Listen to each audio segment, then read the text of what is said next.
Hiccups are common in newborns and usually not a cause for concern. Many newborns experience hiccups frequently, and it is considered a normal part of their development. There are a few reasons why newborns may hiccup. 1. Immature diaphragm. The diaphragm, the muscle responsible for breathing, may still be developing in newborns. This immaturity can contribute to hiccups. 2. Feeding patterns. Hiccups can occur after feeding or during burping, especially if the baby has swallowed air while feeding. It is common for newborns to gulp air while breastfeeding or bottle feeding, which can trigger hiccups. 3.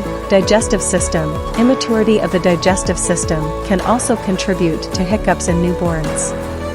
The muscles in the digestive tract may contract involuntarily, causing hiccups. Daughters 101